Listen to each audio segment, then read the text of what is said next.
कपे मुंजा मोज़िज़ साथियों आदम अलैहिस्सलाम जी औलाद कताकार गुनाहगार औलाद है लेकिन उन्हनि कताकारनि जी अंदरा बेहतर वो इंसान है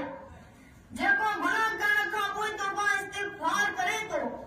जे रसूलुल्लाह सल्लल्लाहु जी हदीस है कुल्लु बनी आदम खताउन व खैरुल खताइन तव्वाबून आदम जी औलाद कताकार है गुनाहगार है लेकिन उन्हनि जे अंदरा बेहतर वो इंसान है जेको गुनाह करण खां पोइ तौबा इस्तिग़फ़ार करे तो हिकु मोमिन जॾहिं गुनाह कंदो आहे त उन गुनाह खे ईअं सम्झंदो आहे ॼण त उहे कंहिं जबल जी वजह आहे ऐं उहा जबल उन जे मथां किरण वारो आहे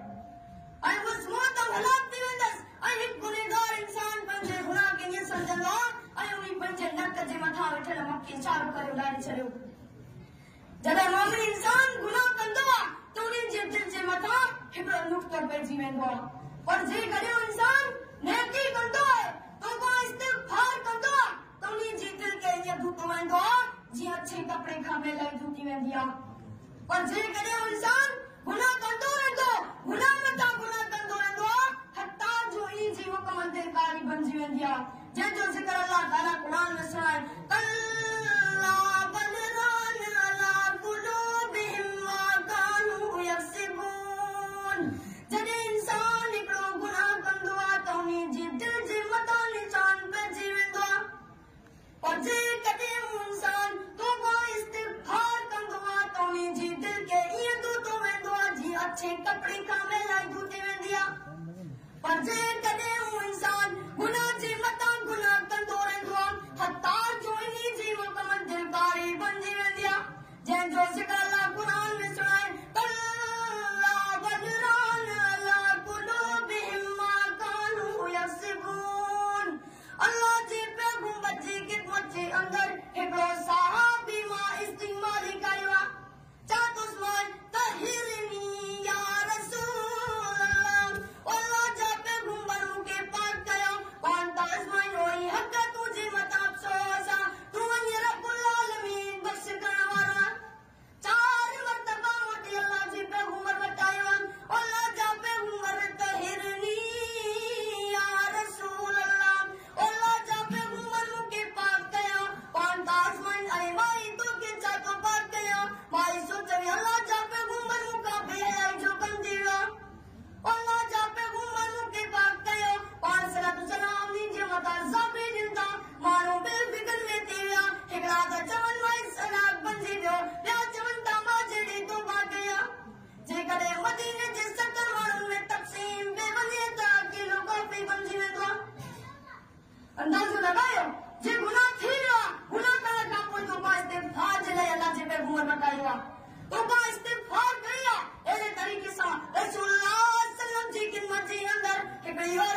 वो ताबू तुमको हिकड़ो शख्स जे 99 खून कयाई 99 खून करे रस्ते में वञी रहियो आहे इन्हीअ ते या त अल्लाह खां तौबा इस्तिग़फार करियां रस्ते जे अंदर वञी रहियो आहे हिकिड़ो शख्स मिलियो आहे उन्ही खां सवाल कया मूं 99 खून कया आहिनि चाहे मुंहिंजे लाइ तौबा इस्तिग़फार आहे उहो शख्स चए थो तो 99 खून कया आहिनि तुंहिंजे लाइ कहिड़ी तौबा इस्तिग़फार आहे तुंहिंजे लाइ को बि तौबा जो दरवाज़ो कोन आहे उन्ही खे बि क़त्ल कयो आहे 100 खून पूरा करे अल्लाह खां तौबा इस्तिग़फार जे लाइ वञी रहियो आहे जॾहिं रस्ते जे अंदर वञी रहियो आहे ॿियो शख्स गॾियो आहे उन्ही खां बि सवाल कया मूं 100 खून कया आहिनि चाहे मुंहिंजे लाइ तौबा जो दरवाज़ो आहे उहो शख्स चए थो हा तो खून त कया आहिनि लेकिन रब्बुल आलमीन बख़्श करण वारो आहे तूं रब खां बची घुर रस्ते जे अंदर वञी रहियो आहे मौत अची वियो आहे नियत कहिड़ी आहे तौबा इस्तिग़फार करियां रब्बुल आलमीन खां तौबा कयां जे रस्ते जे अंदर मौत आयो आहे जन्नती फरिश्ता भी अची विया जहन्नमी फरिश्ता भी अची विया हिकिड़ा चवनि था जन्नती आहे हिकिड़ा चवनि था जहन्नमी आहे एतिरे जे अंदर फ़ैसिलो ईअं थियो त कोई मस्जिद जी जॻह बि ॾिठी वञे ज़मीन ॿिए पासे थी वञे जेकॾहिं मस्जिद जो पंध ग़रीब आहे त इहो जन्नती आहे जेकॾहिं ॿिए पासे पंध ज़रो आहे त इहो जहन्नमी इंसान आहे जॾहिं मोहबत दौर के ज़मीन जे ॾके मस्जिद जो पंध तोड़ो थी वियो जन्नती फरिश्ता इन्ही खे जन्नती में दाख़िल कंदा अल्लाह तबारक तआला का दुआ है अल्लाह तबारक तआला असांखे हर वक़्तु तौबा इस्तिग़फार करण जी तौफ़ीक़ अता फ़रमाए आमीन सुम्मा आमीन अस्सलामु अलैकुम व रहमतुल्लाहि व बरकातहू।